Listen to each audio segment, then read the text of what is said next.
The Lord be with you. A reading from the Holy Gospel according to Matthew. The Pharisees went off and plotted how they might entrap Jesus in speech.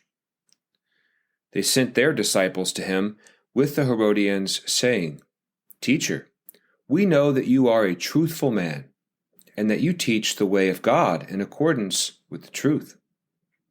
And you are not concerned with anyone's opinion, for you do not regard a person's status.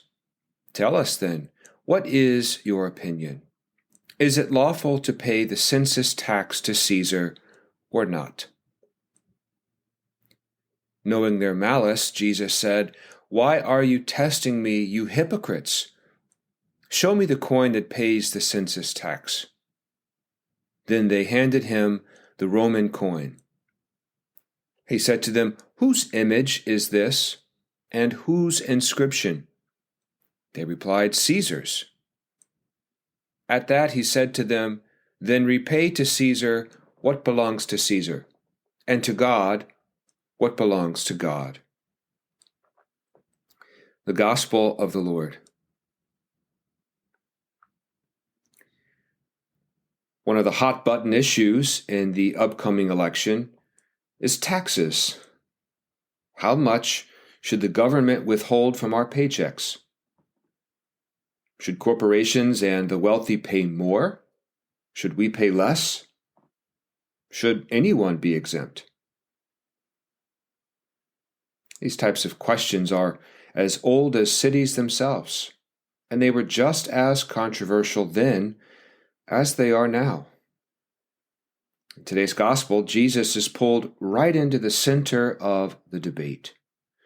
The Pharisees ask him, should the Jews pay their taxes to Caesar or not?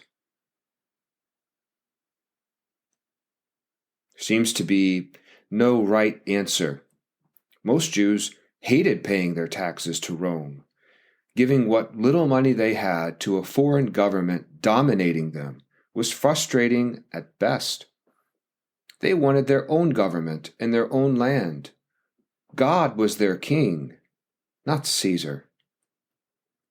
So if Jesus tells the Pharisees to pay their taxes, then he'll be accused of disloyalty to the Jewish nation. No one sympathetic to Rome could possibly deserve their support.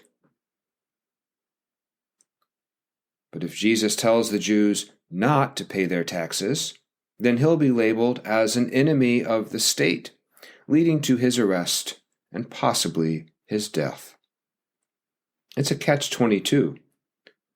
Should Jesus risk his life and support his own nation, or comply with the powers that be? Never to be outdone, Jesus turns the Pharisees' clever question into a greater challenge of discipleship.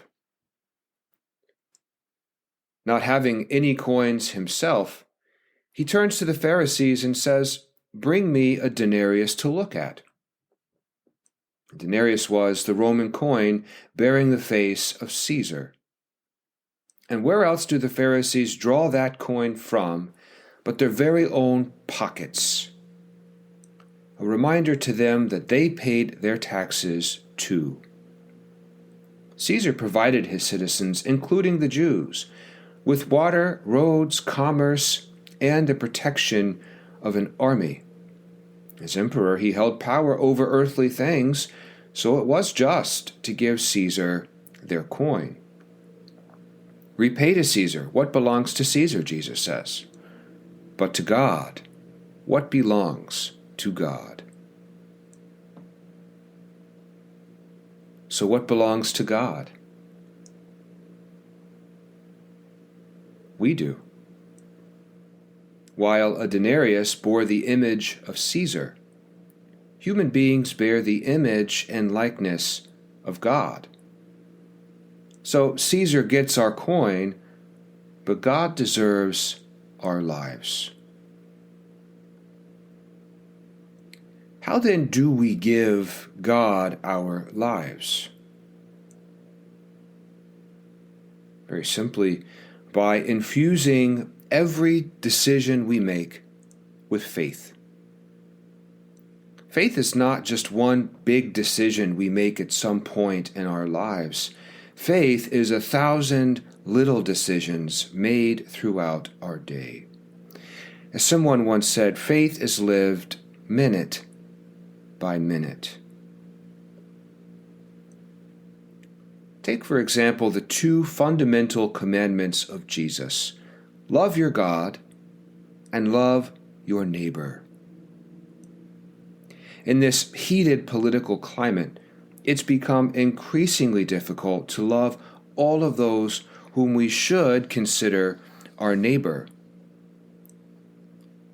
But those who disagree with us, even our sworn enemies, still bear the image of God. We should love them too, day by day, minute by minute. Think about the way we have treated one another over these past few months. Do we slander others with our speech or post divisive things online?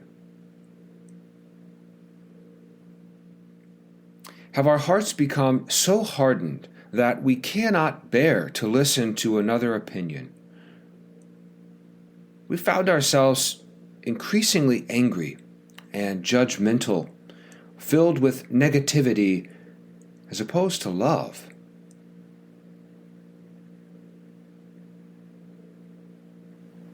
Christians are called to love,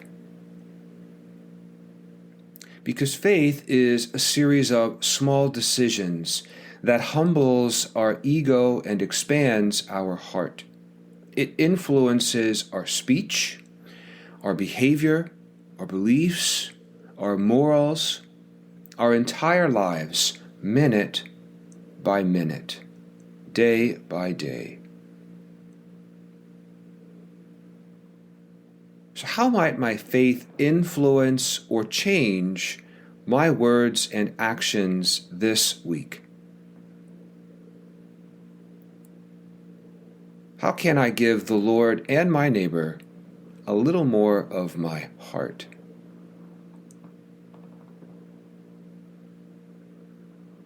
Give Caesar your coin, but give God your life.